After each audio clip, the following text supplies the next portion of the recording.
semuanya, kembali lagi bersama saya Puja di channel Rais Buryete. Jika channel ini bermanfaat jangan lupa klik like, komen dan subscribe karena subscribe itu gratis.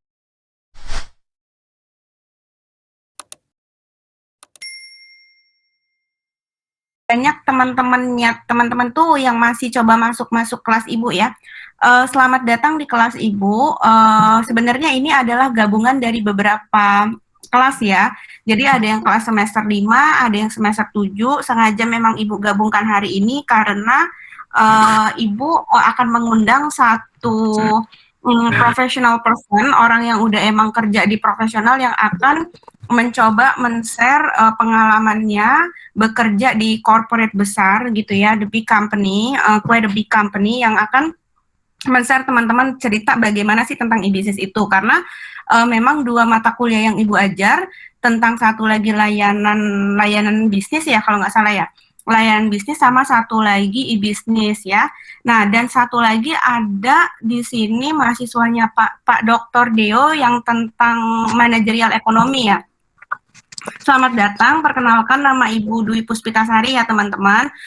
Anytime kalau teman-teman sambil Ibu jelasin, teman-teman pengen nanya, bisa langsung nanya ya. Jadi Ibu pengen nge-rewind, merefresh teman-teman tentang pengetahuan dari e-marketplace. Karena sebelumnya, kalau teman-teman yang pernah Ibu ajar, Ibu menjelaskan materi sebelumnya itu, sebelum UTS ya, tentang e-business model sama market. Jadi di situ Ibu sempat bercerita bahwasannya dengan adanya teknologi itu merubah sebuah ekonomi itu yang dulu sebelumnya itu old economy berubah menjadi new economy. Teman-teman bisa lihat di sini. Ibu coba refresh ya, bahwasanya kalau misalnya dulu dengan old economy itu buyers atau pembeli gitu ya, pembeli dari satu produk itu bisa right to the point to the seller, jadi ke pembelinya siapa gitu. Kalau misalnya teman-teman bisa lihat ini, coba Ibu zoom ya, di sini pembeli satu langsung ke seller, yang pembeli A langsung ke seller A, yang A langsung ke B. Tapi bagaimana Bu ketika ekonomi itu berubah menjadi digital economy, menjadi the new economy right now, di mana mereka menggunakan internet access, menggunakan teknologi dan lain sebagainya dalam berdagang gitu ya. Jadi buyers itu dipertemukan dengan online exchange, di mana dari pembeli satu, buyer satu itu bisa melakukan transaksi atau bisa membeli barang-barang mereka kepada beberapa seller yang ada di marketplace gitu ya.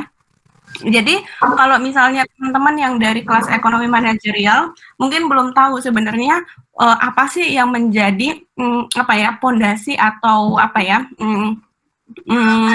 bilangnya, fondasi atau beberapa partikel atau komponen-komponen yang membentuk e-business ataupun misalnya e-business atau e-commerce itu sendiri. Teman-teman yang udah Ibu ajar kalau ingat ada teknologi. Jadi teknologinya menggunakan apa? Ada internet access dan juga ada beberapa devices. Nah, devices itu kalau teman-teman sendiri tahu, devices contohnya misalnya ada komputer yang teman-teman gunakan untuk melakukan penjual beli secara online, ataupun teman-teman menggunakan smartphone untuk melakukan perdagangan secara online gitu ya.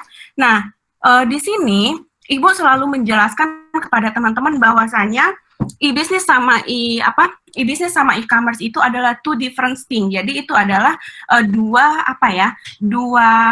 terms yang berbeda gitu loh. Tetapi banyak sekali orang yang menyalahgunakan gitu loh. Apa sih sebenarnya menyalahgunakan bahwasanya e-commerce itu adalah bisnis, e-business. Nah, pada dasarnya e-commerce itu merupakan salah satu bagian aja daripada e-business, dan e-business itu adalah the big term. Jadi dia semacam umbrella-nya, di mana di dalamnya itu ada beberapa komponen-komponen. Kalau teman-teman ingat, komponen-komponen di dalamnya itu ada, jadi nanti ada automation system, jadi ada communication yang mereka lakukan secara online, ada collaboration yang mereka lakukan secara online, penjual beli yang dilakukan secara online, dan lain sebagainya. Jadi di sini Ibu coba ambil beberapa tipe model e-business ya. Jadi ada e-marketing, ada e-auction. Jadi kalau teman-teman nggak tahu, e-auction itu kayak melakukan lelang secara online. Terus juga ada e-mall, di mana kalau e-mall itu ada beberapa toko yang masuk di dalam portal e-mall itu sendiri. Misalnya di dalam e-mall itu misalnya ada mereka trading baju, terus trading foods, terus juga trading services dan lain sebagainya. Terus juga ada e-procurement untuk pengadaan, e-shops, terus ada brokerages. Jadi semacam orang perantara gitu ya dalam melakukan penjualan, terus kasih feel dan lain sebagainya gitu ya.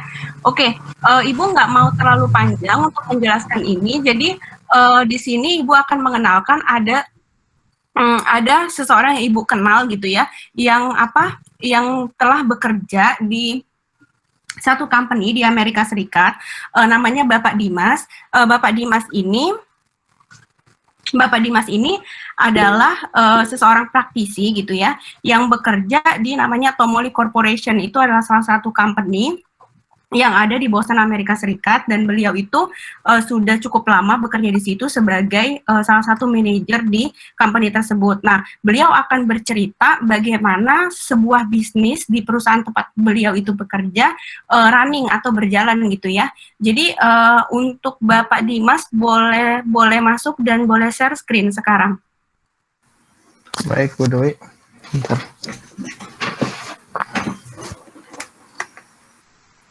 Teman-teman anytime ya, kalau misalnya mau ada pertanyaan bisa langsung tanya aja ya.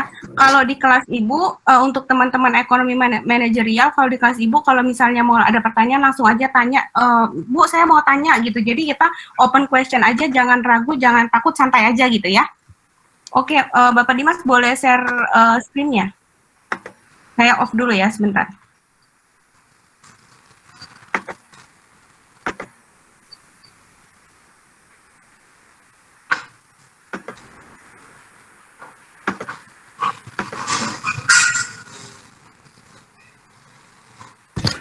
Apakah kelihatan ini sudah kelihatan slide saya atau belum? Belum, Pak. Belum, Pak. Belum ya? Belum.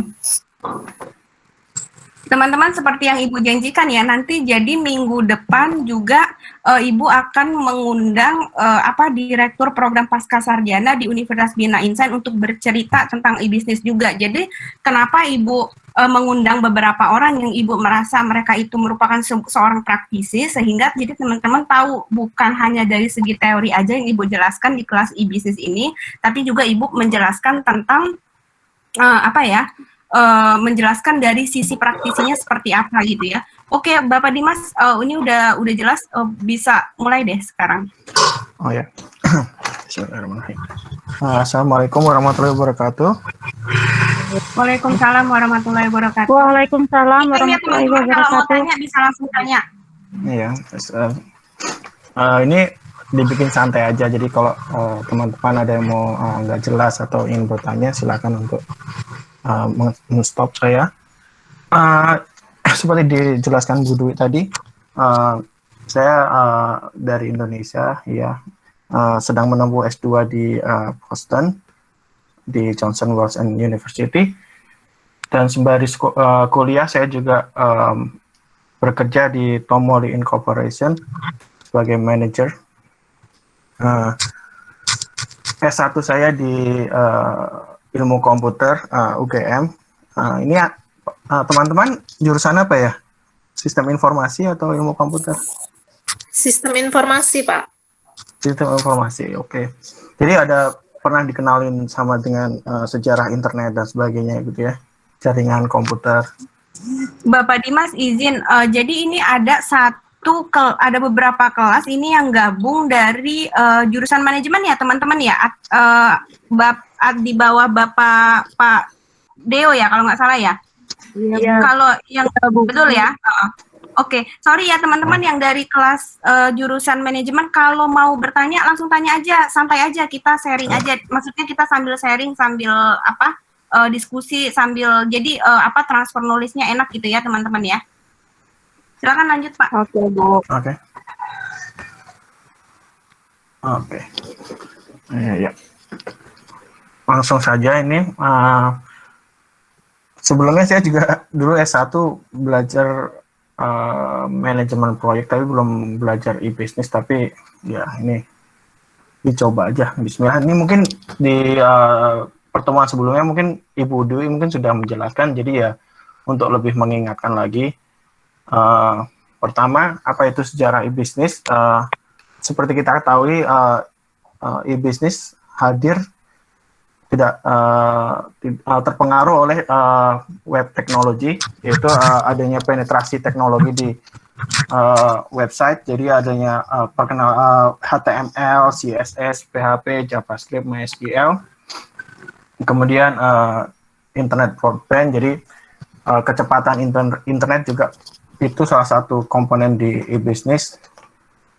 Dan berikutnya adalah internet user. Jadi berapa banyak pengguna internet di suatu negara yang terlibat untuk suksesnya di e-bisnis.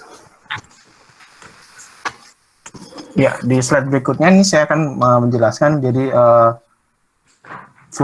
chart dari perkembangan internet dari tahun 90 hingga saat ini.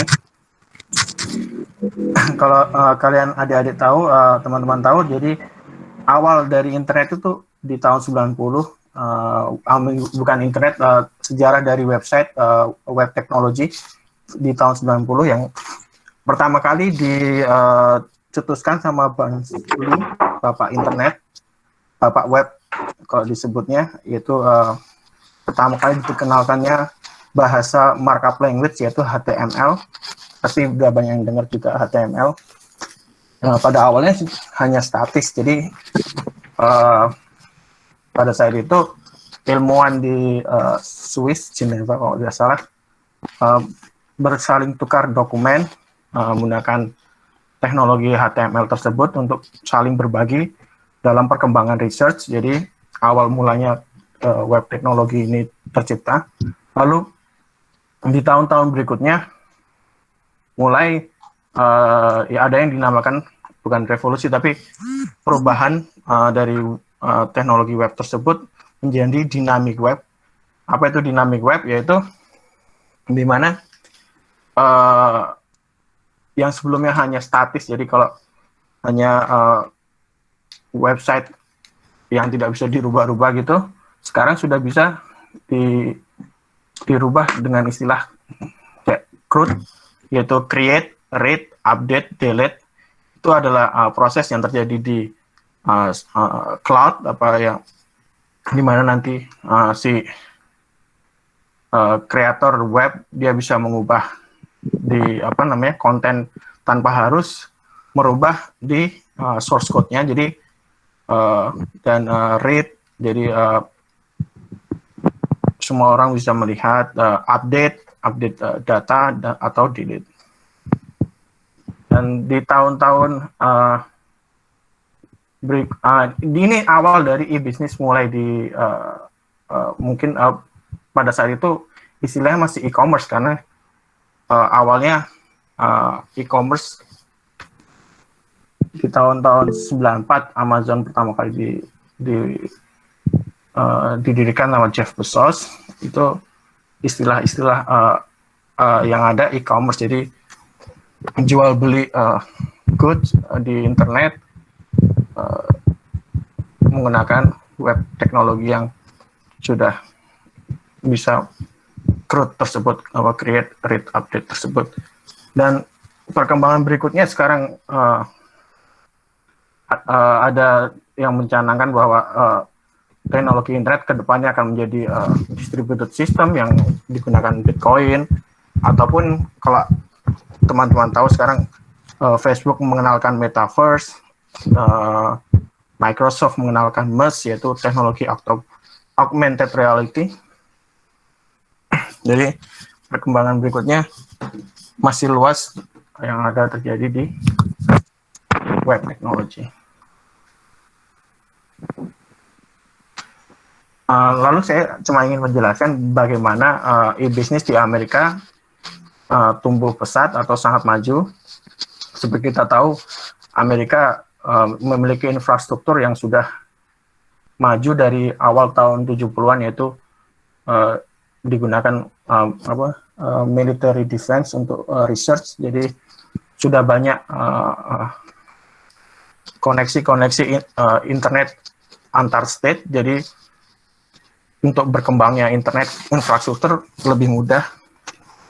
Kedua, menurut data survei saat ini pengguna internet di Amerika sudah mencapai 290 juta ya, di mana itu hampir 90% penduduk Amerika. Jadi market yang sangat besar.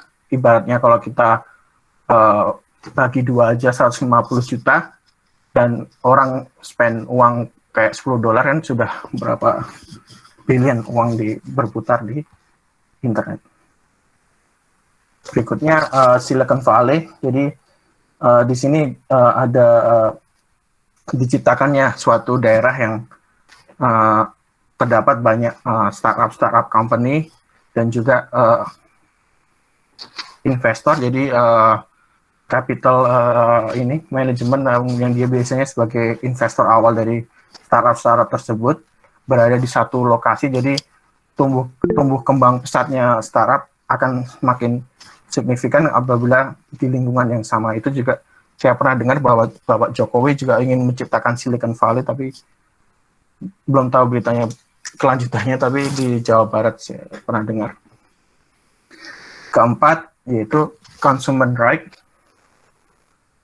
Itu di sini adanya protect customer. Jadi sebagai contoh 30 days return policy. Jadi kalau di sini ada jaminan dari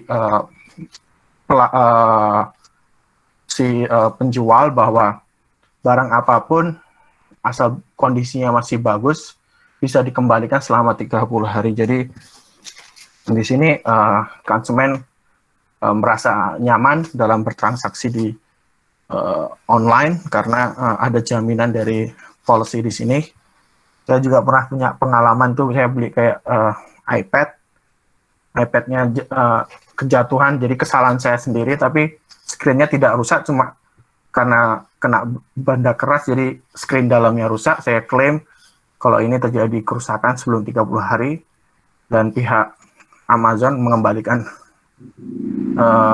tabletnya baru seperti semula. Jadi ya kenyamanan di sini dalam berbelanja online sangat terjamin. Kedua juga dari sisi banknya juga memberikan garansi. Saya ingat sekali waktu pertama kali mendapatkan kartu debit card, jadi pihak banknya menelpon dan mengatakan bahwa apapun yang terjadi di kartu akun Anda, pencurian online atau dan sebagainya bakal diganti oleh bank. Jadi ya di sini tidak ada ketakutan dari konsumen untuk berbelanja. Ada yang pernah dengar viral yang dulu nenek-nenek yang ibu-ibu yang marah karena ini barangnya tidak sesuai di yang ibu beli itu? Ada yang pernah dengar tidak yang viral itu? Ya, jadi ya, di sini enggak. Ya, di sini konsumen tidak perlu takut, jadi mereka merasa nyaman untuk berbelanja di internet.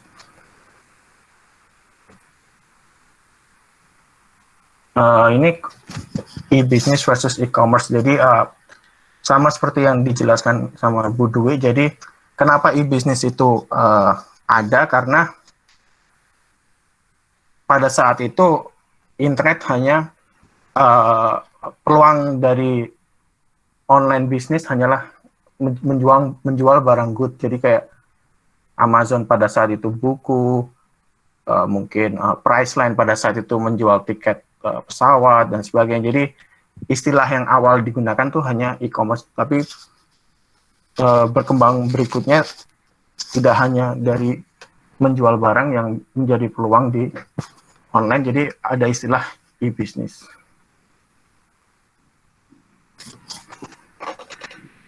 Ya, seperti yang dijelaskan tadi, kalau di Indonesia mungkin Bukalapak, kalau di sini eBay, kalau di Amerika Amazon, komparasinya di Indonesia Tokopedia dan sebagainya.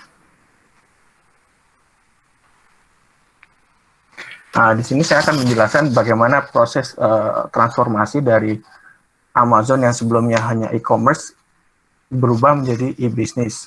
Jadi yang awalnya dia Amazon hanya menjual buku, produk, tapi sekarang dia juga merambah ke AWS, jadi sistem web service, di mana dia menyewakan data center mereka untuk customer untuk hosting website atau melakukan penyimpanan di cloud. Lalu Amazon juga membeli seperti supermarket di Amerika dan menciptakan smart shopping, jadi berbelanja tapi tanpa mengeluarkan kartu, jadi langsung masuk ke toko, masukin barang ke bucket, habis itu keluar tanpa mengeluarkan kartu dan sudah ke-charge di account customer.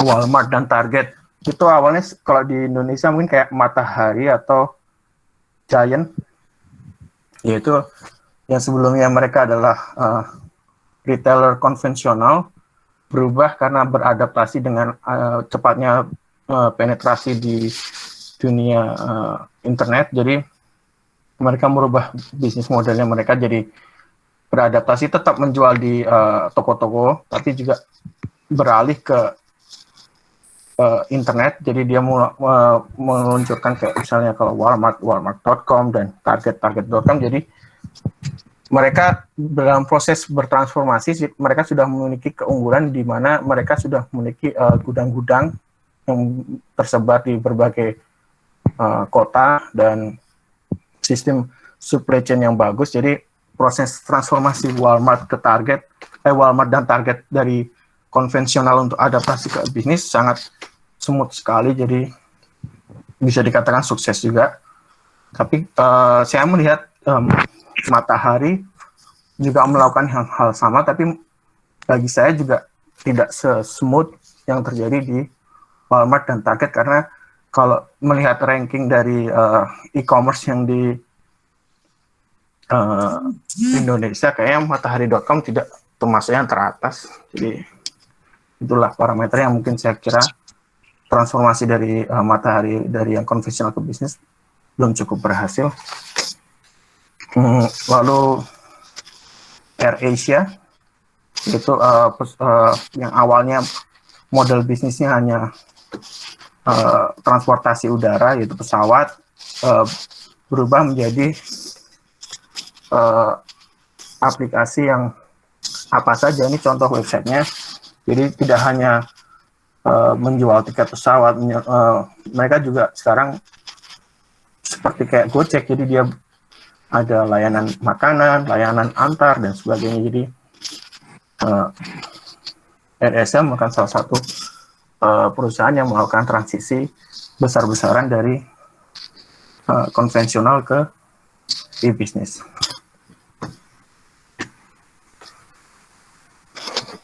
Lalu yang kita lihat di berikutnya, e-bisnis itu kenapa tadi yang disebutkan kenapa e-bisnis itu beda dengan e-commerce, karena e-bisnis mensasar lini-lini lain dari hanya menjual barang goods. Jadi contohnya di service terdapat Uber, Gojek, Grab, Lyft. Kalau di hotel, hospitality, ada Airbnb. Sepertinya Bluebird juga transformasi juga ke e-bisnis. Dia juga meluncurkan aplikasi dan bermitra dengan Gojek. Di information dan entertainment kita tahu berita1.com, detik.com, lalu digital streaming ada Netflix, Hulu, game ada Mobile Legends, PUBG, YouTube kayak kalian tahu mesti Rans ya, itu sekarang lagi happening karena mereka menghasilkan pundi-pundi dari YouTube, jadi peluang bisnis baru. Jadi kalau sekarang YouTube nggak bisa menghasilkan duit,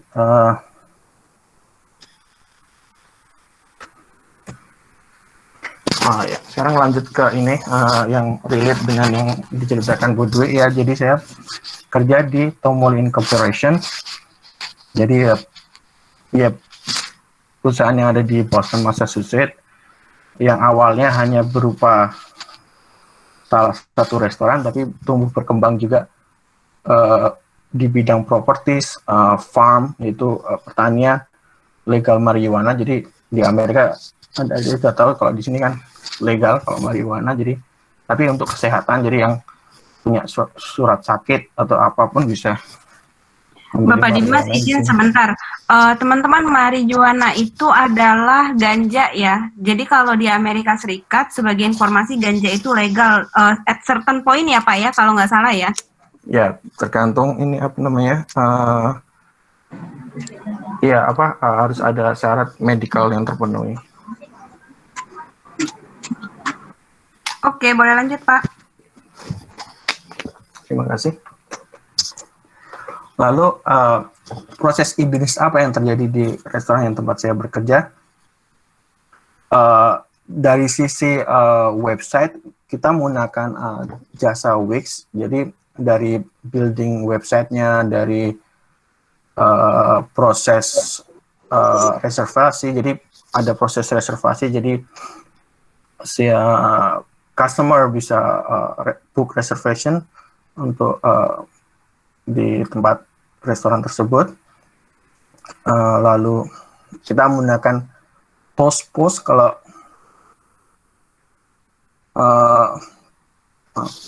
post itu kepanjangnya point of sale. Iya kan Budwi? Point of sale kalau salah ya. Iya betul. Jadi teman-teman, pos itu adalah satu sistem yang kalau ada di kasir itu loh biasanya. Jadi kayak point of sale. Jadi dia bisa masukin barang-barang yang dibeli, terus nanti samapnya berapa sih jumlah total penjualan dan lain sebagainya gitu. Kalau seharusnya teman-teman tahu sih, pos itu biasanya ada di kasir-kasir ya. Oke, terima kasih. Ya seperti itu. Jadi kita mengadaptasi. Jadi company-nya bernama Toast, dia khusus di POS. Jadi server tidak perlu lagi mencatat di kertas, jadi menggunakan handout tablet untuk order ke kitchen, lalu pembayaran juga bisa langsung dari handout tersebut. Dan si Toast ini juga handle di fitur online pickup order. Jadi customer bisa misalnya pesan makanan online gitu, pesan makanan lewat website. Jadi makanannya langsung direct dari pesanan langsung ke sistem dari harian tersebut. Jadi misalnya kayak langsung masuk ke sel hari itu tersebut. Jadi koneksinya smooth sekali. Jadi untuk pemesanan. Lalu kita juga menggunakan third party. Jadi menggunakan Uber Eats, Winking, kalau di Indonesia kayak GoFood dan sebagainya. Ini adalah gambaran yang device yang kita gunakan. Jadi handout yang kecil itu seperti tablet, lalu ada mesin PC utamanya untuk handling sel dan sebagainya. Jadi role saya di sini sebagai manajer di sini adalah ya melakukan day-to-day bisnis, day-to-day sebagai manajer, yaitu melakukan report pada closing time. Jadi kayak pas mau tutupan, jadi mau report, update menu. Jadi kalau kalian bisa lihat di sini, teman-teman bisa lihat. Jadi kita bisa create button-button form di layanan Toast itu kayak mengupdate menu. Jadi begitu simple dan mudah. Kalau ada menu yang kosong, misalnya chicken wing-nya kosong, kita bisa update kosong. Jadi si server pelayan tidak bisa mesan chicken wing-nya.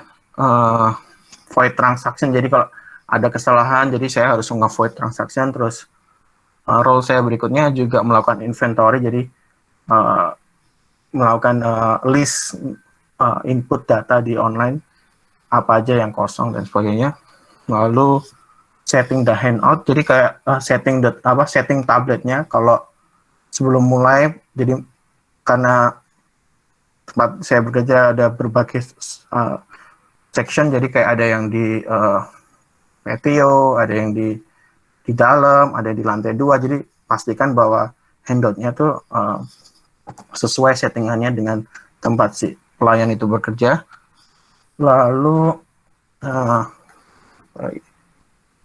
ini salah satu contoh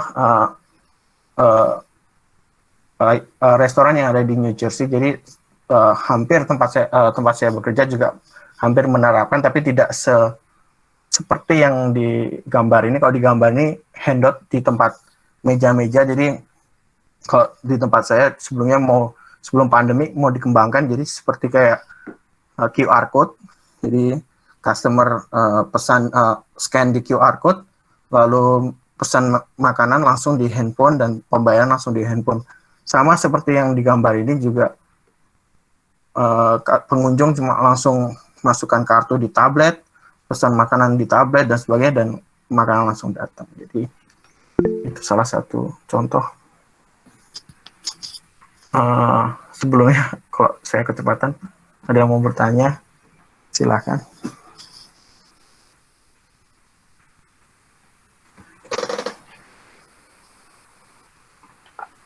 Izin Pak Dimas, atas nama Sally yang mau bertanya, boleh nanya langsung? Sally tadi mau nanya ya? Iya Bu, izin bertanya. Ya, boleh.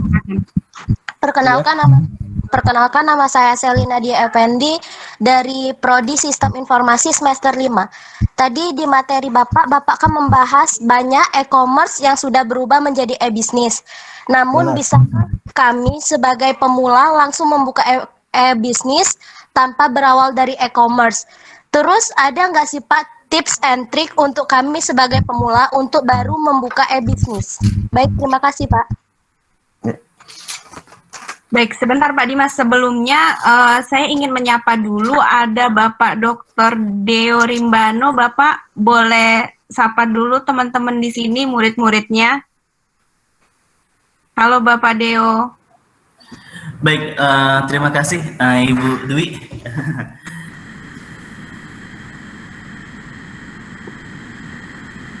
Ya, sambungannya lancar Pak, apa putus-putus?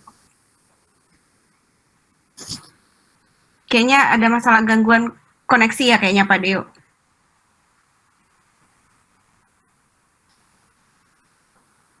Sembari nunggu itu, Bapak Dimas boleh jawab dulu, atau teman-teman yang lain ada pertanyaan?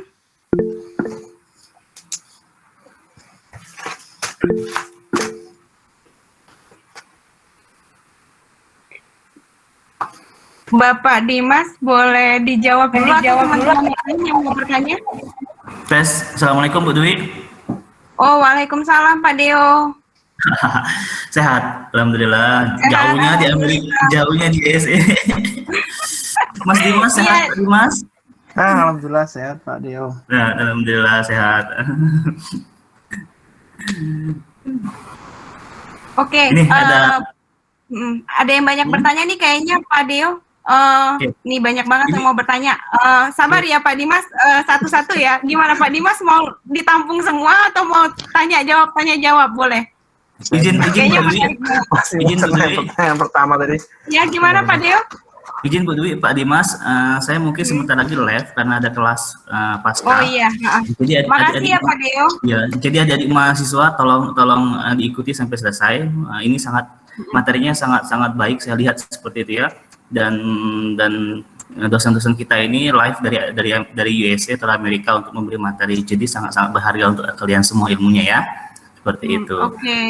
Thank you ya Pak Deo. Siap, Oke, lanjut gimana Pak Dimas, mau jawab apa mau nunggu pertanyaan berikutnya atau gimana? Mau jawab dulu ya kali ya? Oh iya, ya. Atas nama Nova Lestari 1803004 1803071P yang mengacungkan tangan, tunggu sebentar ya, sabar ya, satu persatu, oke? Pak Dimas boleh dijawab dulu, mohon maaf ya Pak Dimas, ini kayaknya mahasiswanya semangat banget. Ya bagus lah. Tadi pertanyaannya bagus sekali. Jadi apakah perlu kalau untuk memulai usaha small business, usaha kecil, apakah perlu untuk e-commerce dulu baru proses ke e-business? Bukan begitu pertanyaannya? Iya Pak. Atau bisa langsung e-bisnis tanpa membuka e-commerce Pak? Oh ya, iya. Yes. Itu seperti yang dijelaskan ke Bu Dwi lagi. Jadi istilah e-commerce itu karena melekat pada istilah lama yang dimana contohnya adalah berjualan online di misalnya kayak toko baju dan sebagainya di online. Jadi Kalau apa namanya sekarang karena e-commerce sudah jadi di bawah payung e-bisnis, jadi menurut saya itu cuma istilah saja. Jadi kalau usaha yang sudah melakukan penetrasi di teknologi web, teknologi dan sebagainya, menurut saya sudah masuk di payung e-bisnis. Jadi seperti contoh katanya kalau berusaha jualan online itu ya, kalau menurut saya sudah menjadi e-bisnis karena sudah menjadi di bawah payung e-bisnis. Jadi e-commerce itu hanyalah istilah yang sebelumnya digunakan untuk menjelaskan proses transaksi yang terjadi di dunia cloud di internet menurut saya.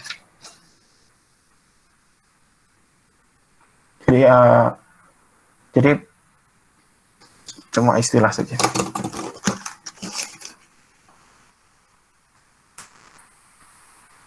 Pak Dimas, saya boleh menambahkan ya. Jadi gini, Sally kan tadi bertanya, bisa nggak tuh Pak, kalau misalnya saya bangun bisnis terus langsung tiba-tiba nggak melalui e-commerce, lalu langsung tiba-tiba jadi e-bisnis.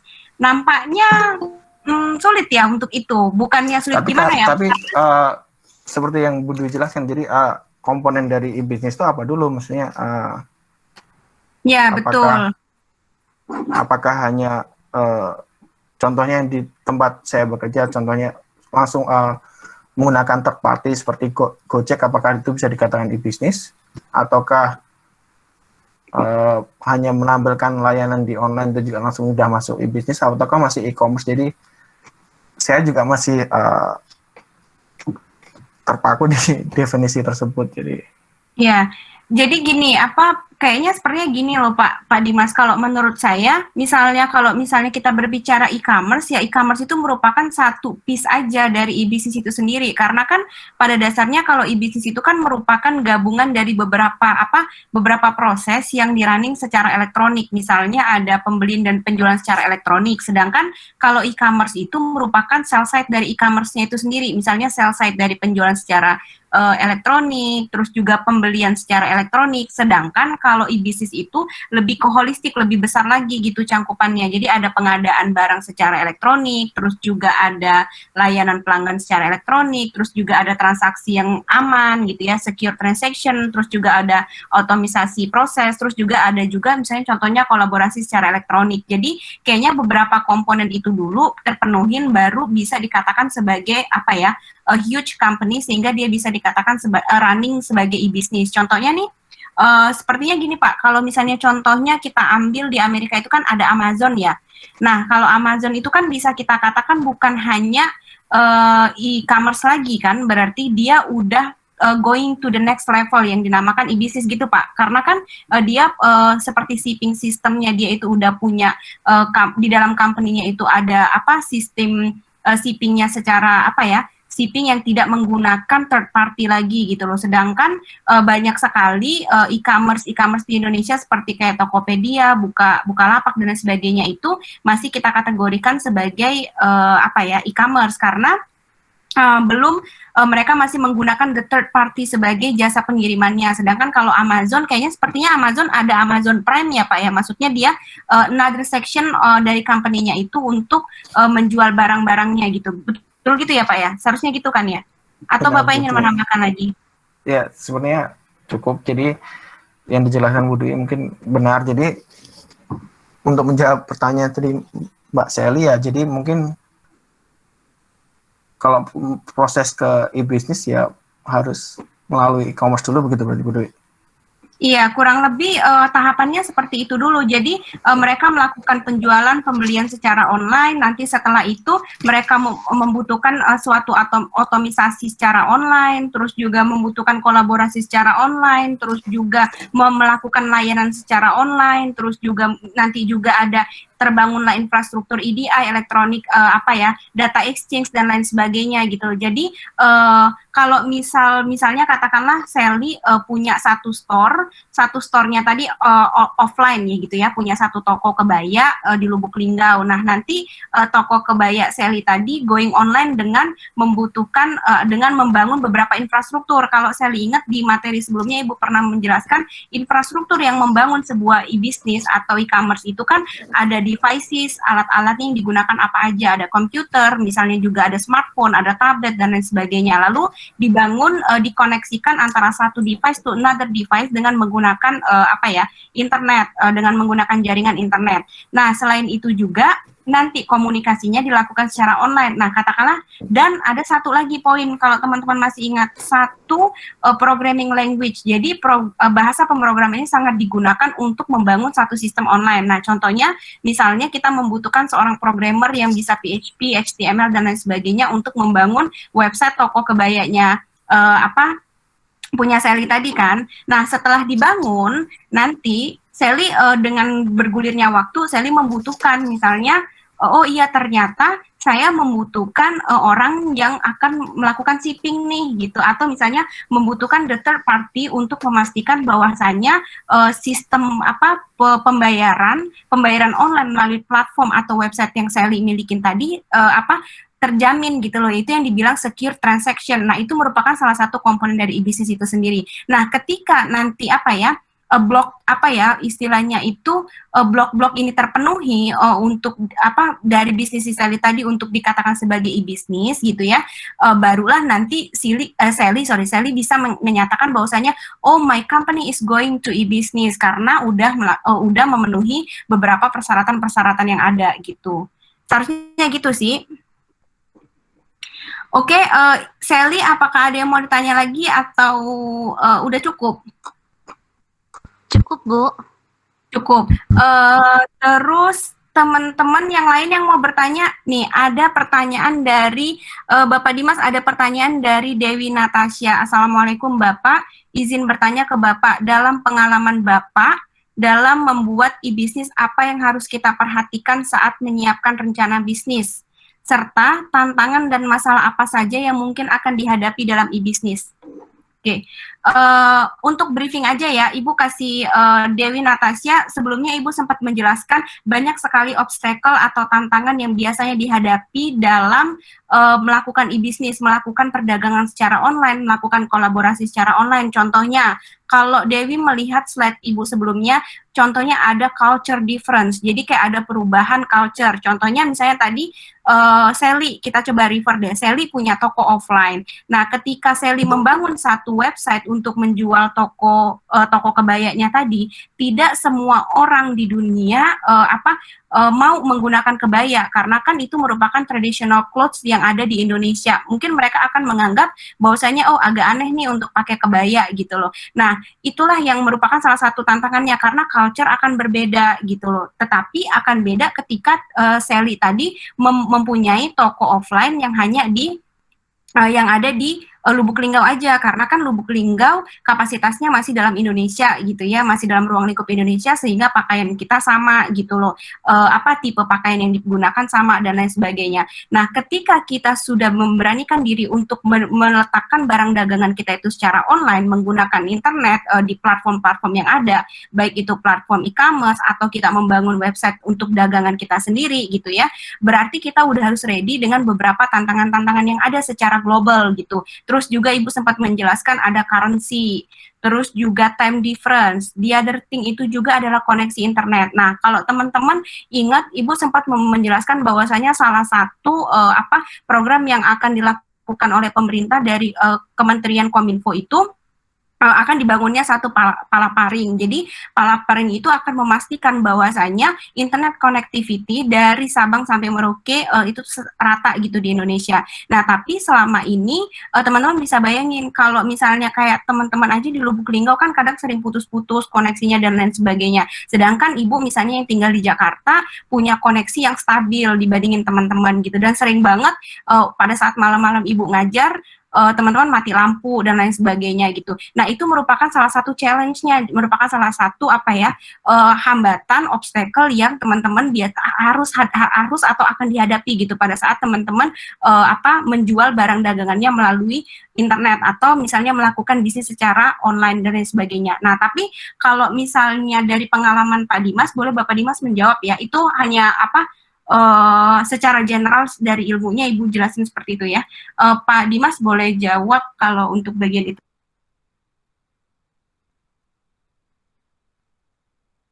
Iya, baik Bu Dwi. Jadi pertanyaannya apa yang perlu dipersiapkan untuk e-bisnis, proses transformasi ke e-bisnis gitu ya.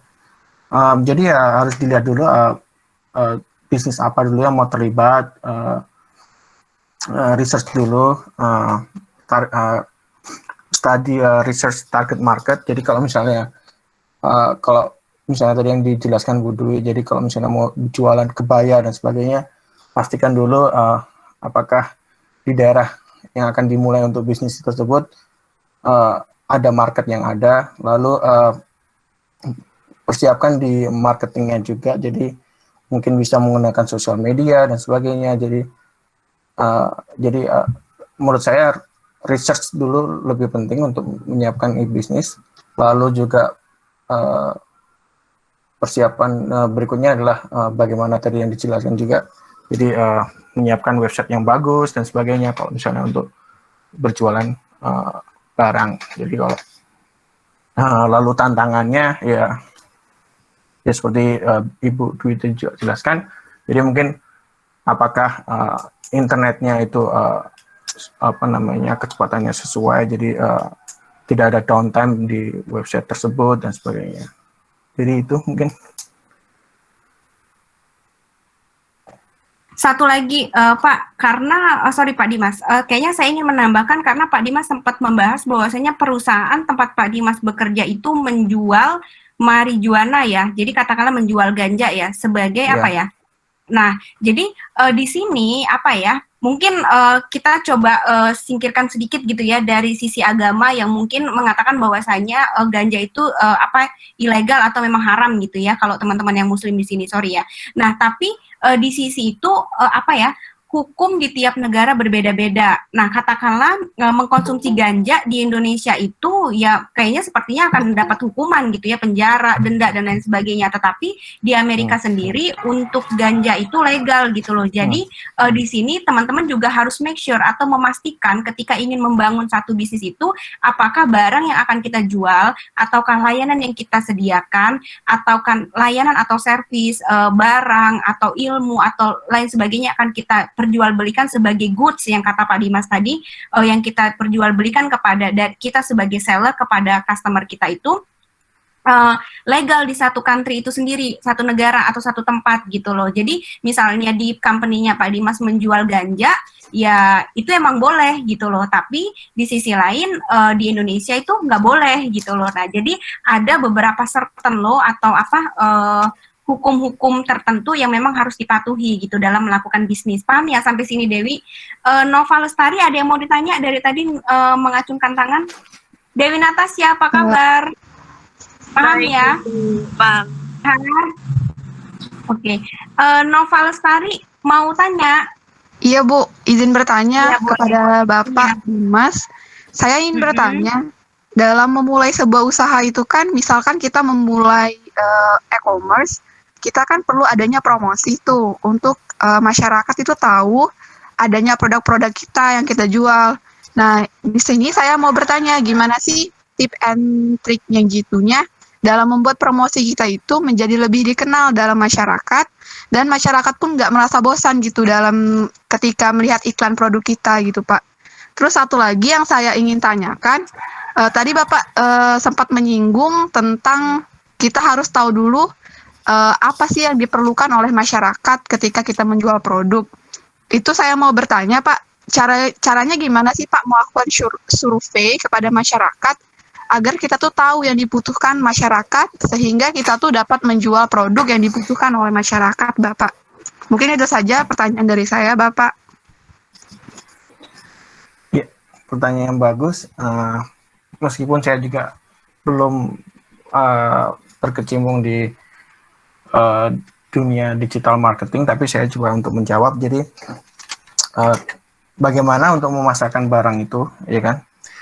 Pastikan dulu yang barang kita jual juga kita yakin bahwa produk tersebut kita yakin tuh produk yang bagus, ya kan?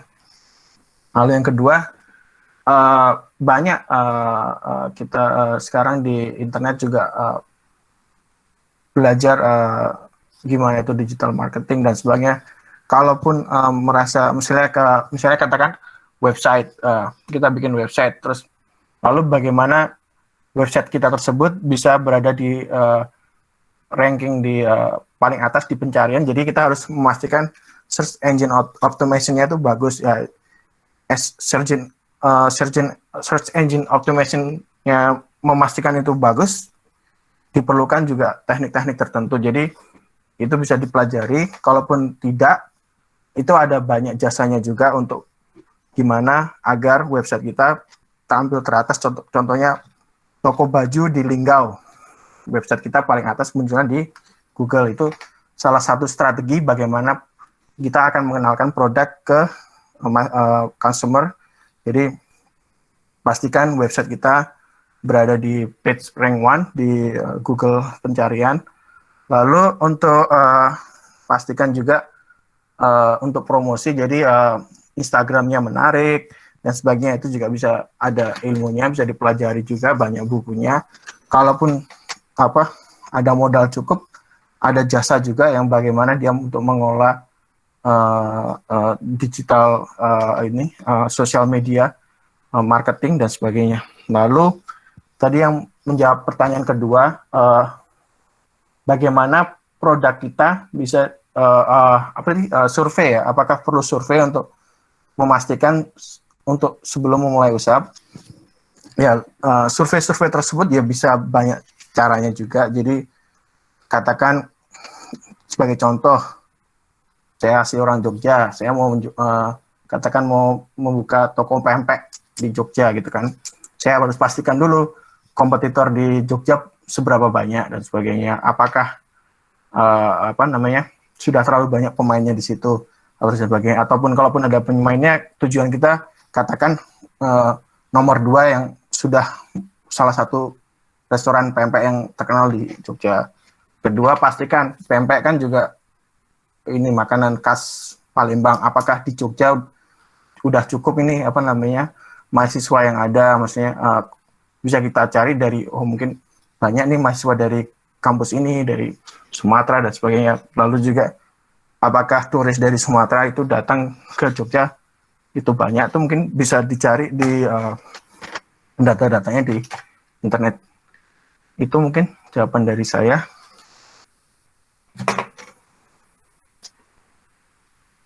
Nova, apakah ada pertanyaan lagi atau udah cukup satisfy dengan jawaban dari Pak Dimas? Iya, terima kasih Bapak atas atas jawabannya. Sama-sama. Oke, Pak Dimas masih ada pertanyaan lagi, jadi di hold dulu ya paparannya ya. Lanjutannya ini masih ada pertanyaan sebentar. Saya coba baca ini ya. Bismillah, Assalamualaikum warahmatullahi wabarakatuh. Waalaikumsalam. Sebelumnya perkenalkan, nama saya Husnul, mahasiswa semester 5 Prodi Manajemen.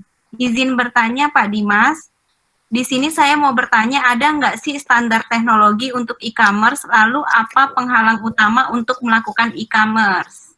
Baik Pak Dimas. Standar utama untuk melakukan e-commerce.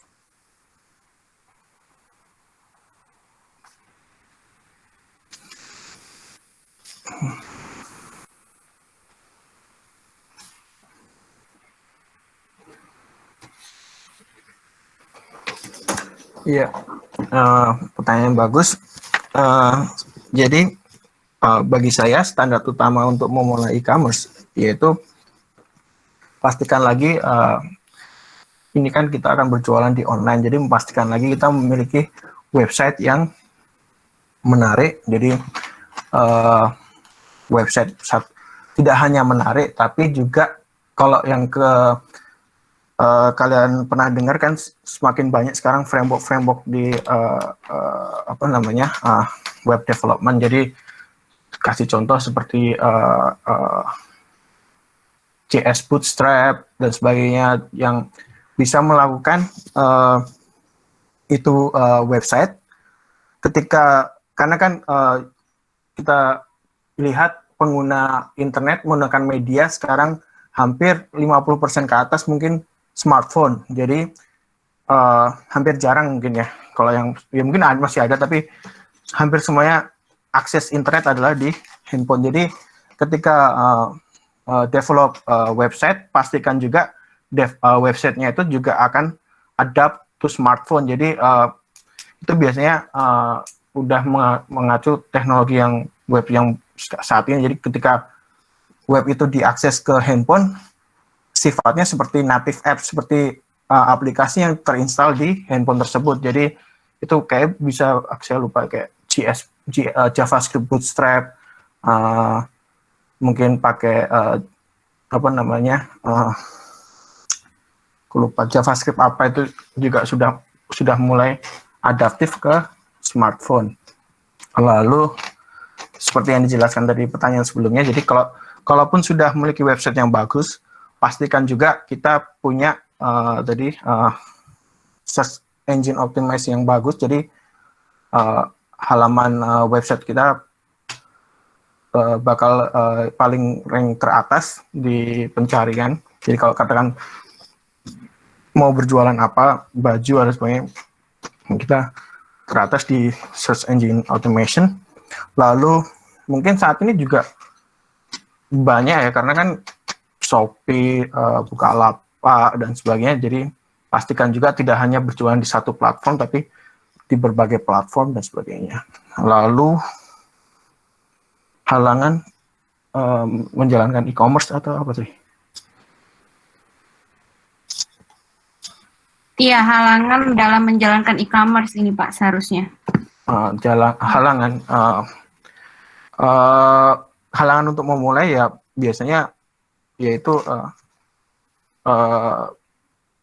niatnya juga sih. Kayak kalau tantangan awal ya ini ketakutan antara bisnis ini akan sukses atau gagal. Jadi menurut saya yang paling penting adalah bagaimana kita kalau untuk memulai usaha ya selalu yakin, yaitu jadi tantangan awal ya diri kita sendiri. Jadi kadang kita ragu akan mengeksekusi suatu bisnis.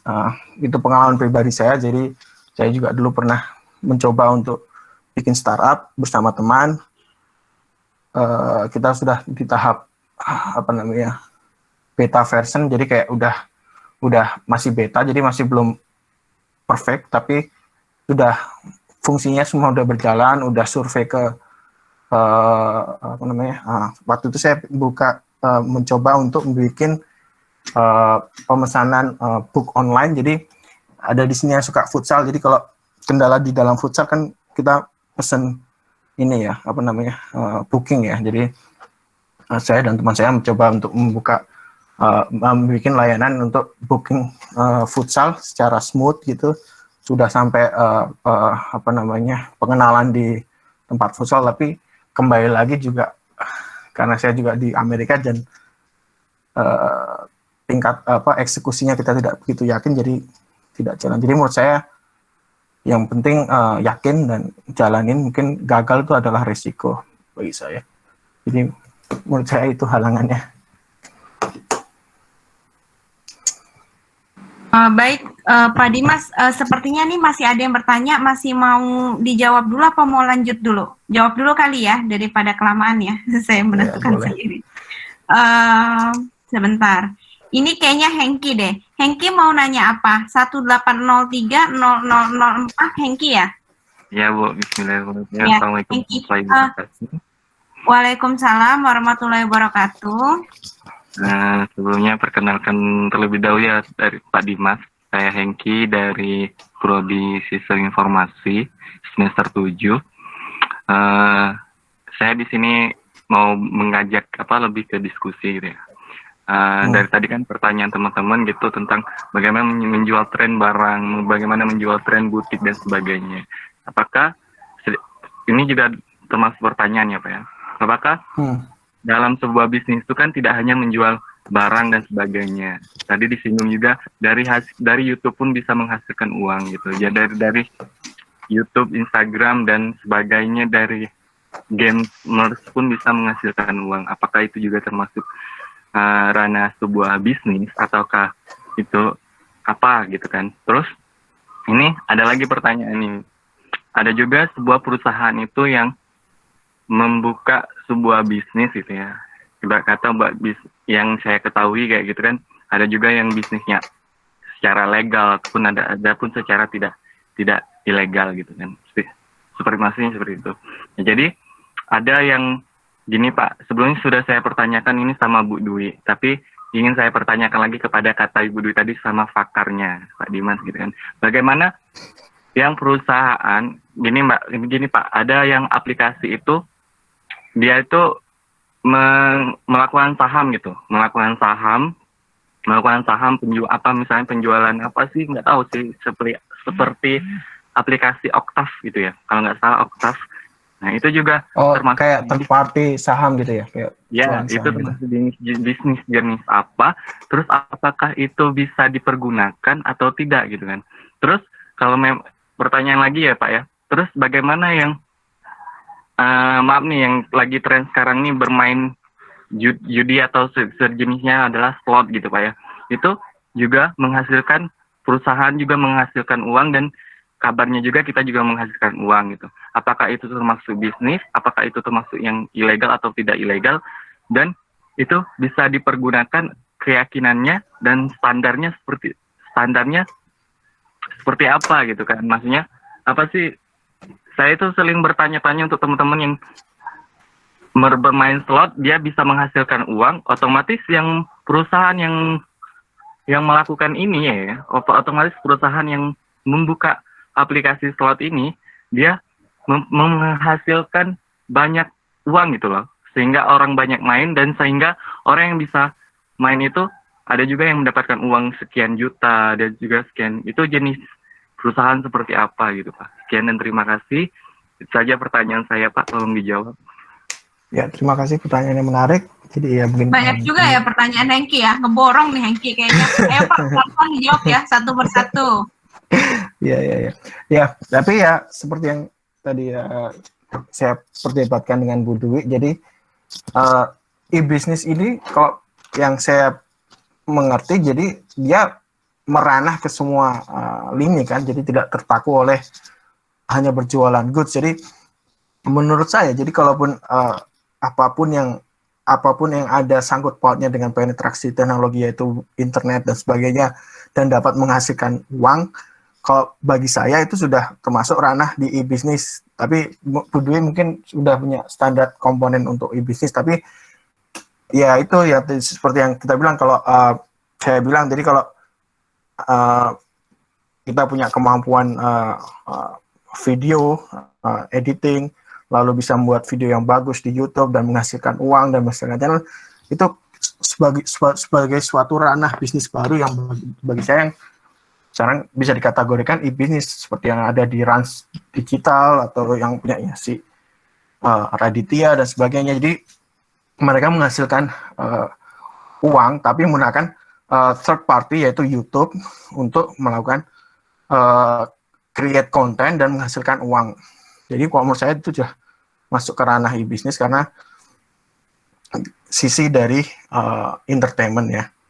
Lalu pertanyaan kedua tadi, kalau menggunakan Octave trading saham itu menurutnya halal atau tidak gitu? Ya itu termasuk bisnis jenis apa gitu kan? Apakah bisa dipergunakan gitu? Ya. Kalau menurut saya, kalau yang seperti Octave atau misalnya kalau crypto coin atau apa dan sebagainya, itu dia adalah sebagai third party, jadi ranahnya di finansial, karena dia jualan produk finansial seperti saham, koin dan sebagainya, dan itu masuk di, kalau bagi saya e-bisnis tapi lebih ke finansial. Jadi kalau di Indonesia mungkin harus ada di bawah payung OJK, jadi harus terjamin juga. Jadi karena kan itu mengandung juga terkait dengan dana nasabah, jadi kayak masyarakat kan, jadi juga harus terjamin legalitasnya. Jadi menurut saya itu sudah masuk ke ini mungkin apa itu kalau istilahnya tuh finance ini apa namanya, digital finance mungkin apa ya. Tapi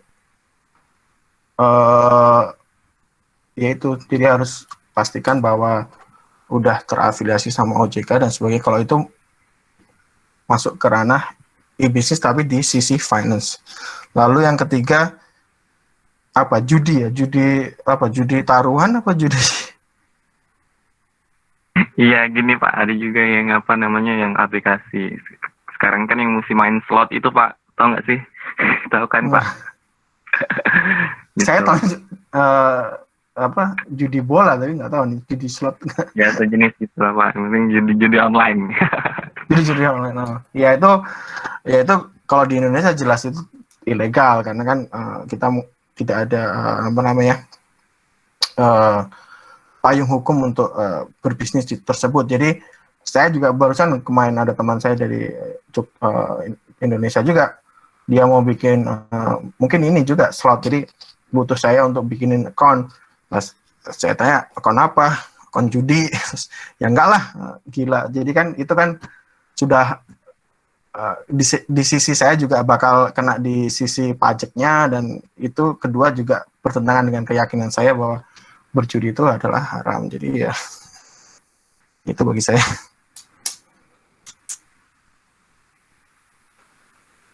Apa sudah cukup? Apa masih mau ada yang ditanyakan? Sebentar Pak Dimas, ada satu lagi yang mau bertanya. Hengki, apakah udah cukup puas atau ada pertanyaan lanjutan lagi? Ya, maksud saya yang terus bentar Bu ya. Iya boleh, lanjut. Yang ketiga tadi maksud saya perusahaan yang mengadakan hal seperti judi online itu kan otomatis penghasilannya sangat besar gitu Pak ya. Iya. Nah itu berarti itu sudah terjun ke ranah bisnis yang walaupun dia ilegal dalam tanda kutip ilegal, tapi penghasilannya bisa besar sih ya, sehingga sangat besar, bisa kemungkinan sangat besar penghasilan itu. Nah maksudnya gimana ya, itu tuh termasuk bisnis seperti apa sih, apa dia seperti kayak Oktav tadi, dia bisa dialihkan ke kayak Oktav tadi, atau dia itu bisnis yang penjualan account tadi? Bagi saya sih enggak, karena iya maksudnya itu bisnis yang berisiko sih, walaupun itu menghasilkan cuan ya, maksudnya kayak menghasilkan uang banyak, tapi secara hukum dia akan selalu berpindah-pindah, karena di Amerika sendiri pun juga judi juga harus dibatasi. Judi online pun di sini juga nggak ada, kayak judi bola dan sebagainya itu hanya berbagai some state yang mengiyakan untuk bisa, tapi state yang tempat saya tinggal saya tidak ada judi online juga. Judi kasino ada, itu tempat offline, tapi kalau bisnis judi online, jadi dia harus mungkin yang ada mungkin dia ini apa namanya kantornya berpindah-pindah dan mencari negara yang aman untuk menjalankan bisnis tersebut. Tapi ya dia kategorinya bisnis apa ya, bisnis ilegal sih kalau bagi saya, karena ini apa namanya tidak ada apa hukum yang jelas untuk menjalankan bisnis tersebut. Iya betul, jadi Hengki gini, kalau di Amerika Serikat itu sendiri, kalau kita di Indonesia itu kan ada 34 provinsi, tapi kalau di Amerika Serikat kalau nggak salah ada 51 state ya, dia ngomongnya state, 51 kan ya, 51 state ya, yang ada di situ. Nah jadi setiap state ini mempunyai regulasi yang berbeda-beda, jadi kalau Ibu coba restate ya dari Pak Dimas tadi, bahwasanya yang perjudian tadi bisa dikatakan itu ilegal karena di Amerika Serikat sendiri tuh nggak ada sistem kayak gitu. Kalau memang mau berjudi, dia ada tempat-tempatnya sendiri. Contohnya kayak kasino atau encore ya Pak Dimas ya, kalau di Amerika itu sendiri ya. Tapi di setiap itu beda-beda. Nah tapi dari satu negara, dari United States of America. Jadi kan kalau misalnya kita ngerut United States of America itu kan gabungan dari beberapa state kan, jadi United States, makanya dibilang United States. Nah, dari semua state itu yang paling terkenal dan paling besar tempat perjudiannya itu ya di Las Vegas, tahu saya, benar kan ya Pak Dimas ya? Ya, Karena jadi kalau menambahkan berduit, jadi ya berbisnis juga harus memastikan bahwa daerah tersebut apakah payung hukum untuk bisnis tersebut dapat mengayomi, seperti yang marijuana itu tidak semua state juga yang di Amerika yang mengayomi, tapi hampir overall semua state sudah mengiyakan untuk ganja itu tidak apa-apa. Itu juga seperti judi juga hanya state yang kalian tahu, Las Vegas itu yang paling mungkin bisa. Tapi ada satu state kayaknya di Amerika itu namanya Colorado ya Pak ya, kayaknya yang marijuana itu bisa dijual dalam kuantitas yang cukup besar dibandingkan state-state lain gitu. Benar. Ya itu sampai itu aturan tiap negara bagian mungkin berbeda-beda. Negara bagian berbeda-beda. Sampai Hengki for your information aja, saya pernah dengar tuh Pak Dimas kalau di Colorado itu di permennya aja pun ada ganja ya, kalau nggak salah gitu ya. Iya, kayak ini. Iya, jadi kayak di permen atau di cookies, di kue-kue mereka itu taruh ganja gitu, dan emang itu kayak tempatnya emang orang banyak ngeganja di sana gitu. Karena marijuananya itu mungkin katakanlah di state Massachusetts tempat saya tinggal itu dia berapa gram. Nah, sedangkan kalau berapa gram maksimum bisa dikonsumsi tanpa ada prescription dari dokter kan, untuk special health requirement-nya atau untuk spesial kesehatannya gitu, untuk obat gitu ya istilahnya. Nah, tapi kalau di Colorado itu sendiri kayaknya lebih besar gitu, gramnya atau kapasitasnya lebih besar yang bisa dikonsum oleh orang-orang pada umumnya gitu ya. Oke, Hengki, apakah cukup menjawab pertanyaan dari pertanyaannya, jawabannya? Atau Hengki ada mau ngobrol lagi? Cukup, Bu. Oke.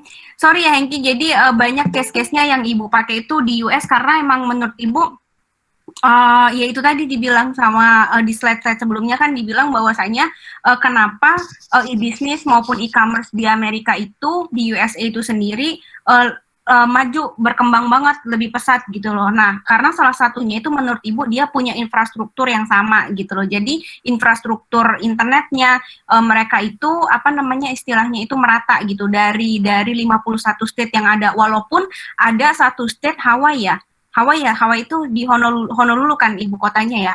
Hawaii itu sendiri kan bisa kita katakanlah itu small island yang kecil banget dan terisolasi kan, dan banyak sekali orang nggak tahu bahwasannya Hawaii itu adalah bagian dari part dari Amerika sendiri. Namun walaupun dia islandnya atau pulaunya itu terisolasi jauh gitu ya dari California itu sendiri dia jauh, tapi dia punya infrastruktur internet yang bagus gitu loh. Nah, makanya dengan infrastruktur yang bagus, yang baik gitu, yang merupakan salah satu komponen dari terciptanya e-bisnis itu sendiri, bisa kita katakan USA itu punya untuk melakukan e-bisnis itu lebih berkembang lebih cepat. Nah, selain itu juga kenapa e-bisnis di Amerika Serikat itu lebih berkembang lebih cepat, karena dia juga salah satu negara yang punya penduduk cukup banyak, berarti kan penetrasinya bisa lebih banyak dibandingkan dengan negara lain karena penduduknya sendiri itu lebih banyak. Nah, di sisi lain juga kan teman-teman sering dengar kan kenapa sih selalu Amerika, karena kan Amerika itu adalah negara adidaya ya, yang istilahnya itu negara yang sudah maju, di mana menjadi panutan dari beberapa banyak negara yang masih berkembang gitu. Jadi apa yang booming di Amerika biasanya kan booming di negara-negara lain juga gitu loh. Oke? Ibu Dwi, saya mau nambahkan juga tadi yang kedua, saya baru ketemu istilahnya, jadi fintech. Kalau fintech itu berarti masuk ranah e-bisnis kah? Atau jadi si Octave tadi yang trading saham menurut saya itu masuk ke kategori fintech.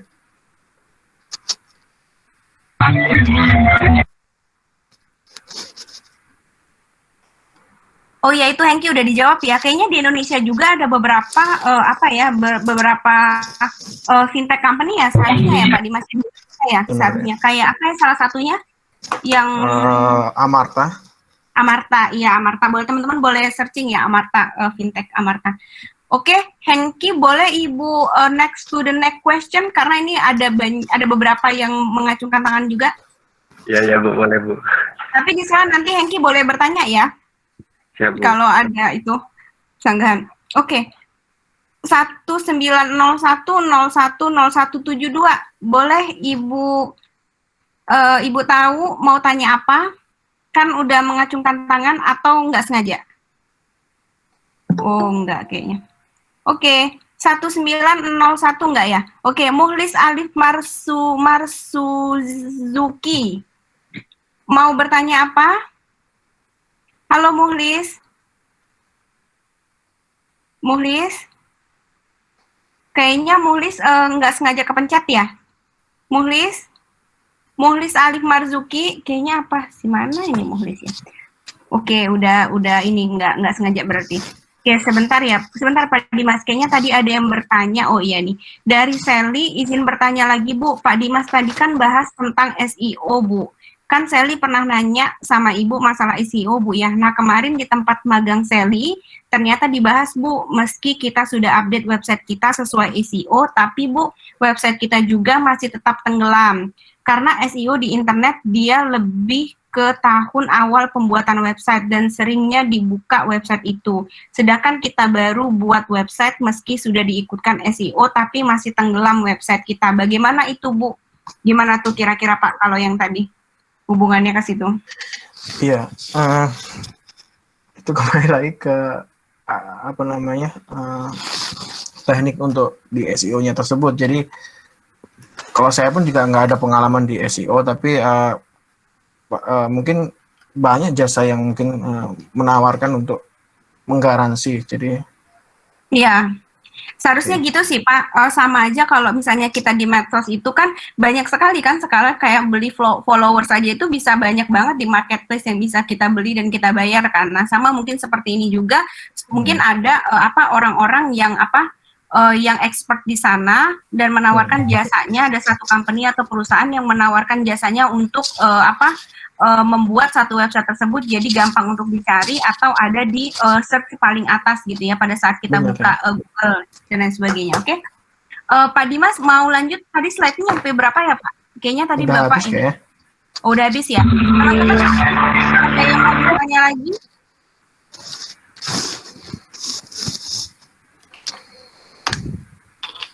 Teman-teman ada yang kira-kira mau bertanya lagi?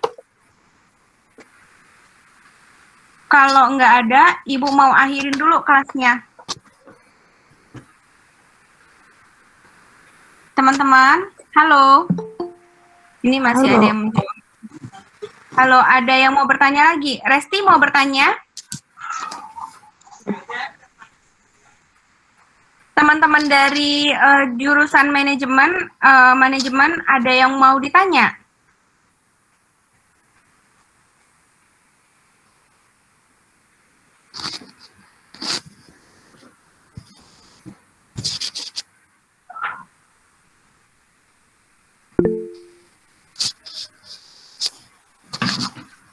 Bentar Pak Dimas, ini kita tunggu kayak 5 menit lagi ya. Kalau emang nggak ada yang bertanya, boleh kita akhirin.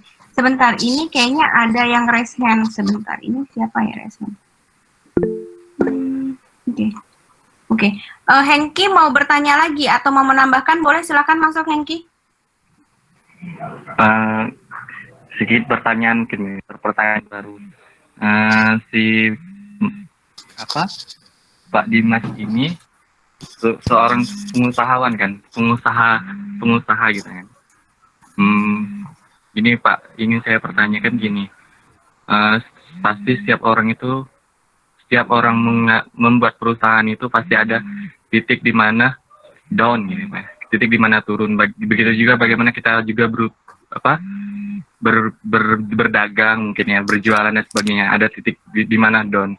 Kadang orang yang ketika berada di titik down, turun ya, titik penjualannya turun, orang itu nggak semangat lagi nih berjualan, ya udah modal gua habis dan sebagainya, udah habis kan. Nah, jadi gimana Pak agar kita sebagai orang itu ketika perusahaan atau yang kita jual itu, barang yang kita jual itu, ketika berada di posisi seperti itu, kita bermotivasi untuk naik lagi, untuk bertambah lagi gitu. Ya. Mungkin itu. Udah. Halo. Ya, silakan Pak Dimas.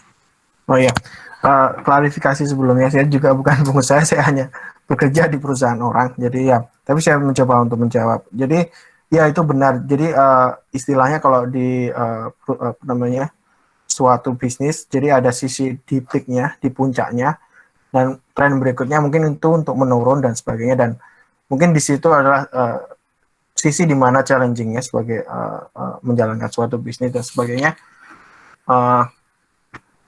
Sama yang terjadi di tempat kerja saya juga. Mungkin sebagai contoh kemarin pandemi ya, itu juga suatu challenging yang dihadapi di perusahaan itu. Tapi ya itu untuk melihat challenging-nya kita harus mencari solusinya juga kan, tidak hanya untuk berpaku untuk pasrah. Jadi waktu pengalaman yang ada di perusahaan saya waktu pandemi itu terjadi kan juga itu sangat berat karena mungkin sama kayak yang dilakukan di Indonesia yaitu PPKM level dan sebagainya itu kan. Jadi indoor dining cuma boleh 50% capacity, lalu jam tutup harus lebih awal dan sebagainya. Jadi ya yang kita lakukan ya kita melakukan transformasi yaitu ya perbanyak di sisi jualan online-nya yang itu third party. Kita mulai memperbanyak awalnya hanya Uber Eats, ditambahin GrabHub, ditambahin Winking dan sebagainya. Lalu minta dari Toast untuk apa namanya men-tweak apa namanya fiturnya jadi bisa order pick up. Itu terjadi waktu pandemik. Lalu cara lainnya juga harus mencari cara. Jadi cara lainnya adalah kalau di sini yang apa namanya terkenal tuh oyster. Oyster tuh apa ya bahasanya? Kerang ya? Kerang Ya, mentah. oyster itu kerang. Kerang mentah. Kerang mentah Mungkin itu kalau teman-teman nonton Mr. Bean, yang Mr. Bean suka makan kerang mentah, nah itu oyster. Nah, itu salah satu kayak kuliner utamanya di Massachusetts. Jadi rata-rata nggak ada yang menjual oyster semurah yang kita jual. Tapi saya tanyakan ke bos saya, kenapa kita jual yang murah ini? Lalu bos saya, nggak apa-apa, ini kayak strategi kita untuk menarik pengunjung. Jadi biar rame lagi. Jadi kita kasih harga paling murah se-Boston. Tidak ada yang lebih murah. Saya pernah survei juga. Rata-rata $2, $3. Kita berani menjual 50 sen. Jadi 50 sen itu sekitar 10.000. Ya sekitar itulah. Jadi kita jual paling murah, tapi kita harapan men-trigger penjualan lainnya. Jadi orang datang tidak hanya untuk oyster ya. Mungkin kalau bisa kayak saya survei, mungkin hanya sekitar 10-20% orang yang datang hanya untuk mendapatkan harga oyster yang murah, tapi selebihnya pengunjung lainnya juga memesan makanan-makanan yang kita sediakan. Jadi saya melihat kalau dari day-to-day sales-nya setelah diluncurkannya itu apa namanya oyster yang murah, men-trigger sale-nya jadi lebih naik. Jadi ya itu jadi kalaupun kita stuck di satu sisi peak dan mulai melihat penurunan, kita lihat evaluasi apa yang bisa kita kembangkan, apa yang bisa kita apa namanya ciptakan inovasi apa dan sebagainya. Jadi tetap harus semangat dan mencari peluang. Dan kalau perlu mungkin mungkin trennya lagi berubah, sekarang ada apa kita coba. Jadi terus berinovasi ketika bisnis stuck gitu.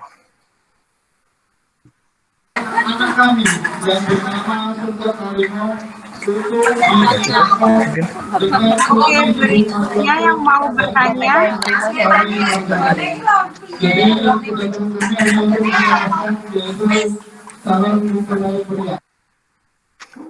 Oke, berikutnya ada yang mau bertanya lagi?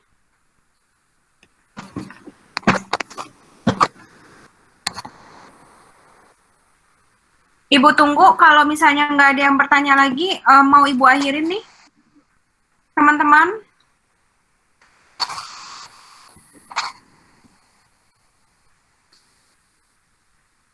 Kayaknya nggak ada yang bertanya lagi ya. Kalau gitu nanti recordingnya akan Ibu share setelah ini. Nanti setelah ini ada recordingnya, nanti Ibu share untuk kelas manajemen akan coba Ibu share melalui Bapak Deo ya. Terima kasih teman-teman udah hadir. Untuk teman-teman yang mata kuliahnya diajar sama Ibu, minggu depan nanti ada yang akan ngajar Bapak Deo ya. Beliau akan membahas tentang manajemen dalam bisnis itu sendiri karena beliau adalah seorang doktor di jurusan manajemen ya. Oke, teman-teman terima kasih. Yang mau izin lab silakan, tapi jangan lupa absen dulu ya. Terus sebelum berakhir, Ibu mau ngucapin terima kasih untuk Pak Dimas yang udah menyempatkan waktu untuk sharing ke teman-teman kelas sistem layanan bisnis dan juga e-bisnis dan teman-teman juga dari manajemen, jurusan manajemen di Universitas Bina Insan. Terima kasih ya Pak. Kalau begitu saya akhirin ya teman-teman. Wassalamualaikum warahmatullahi wabarakatuh. Silakan yang mau live tapi Waalaikumsalam warahmatullahi wabarakatuh. Terima kasih ya Pak. Terima kasih Bu, Pak. Terima kasih Bu, Pak.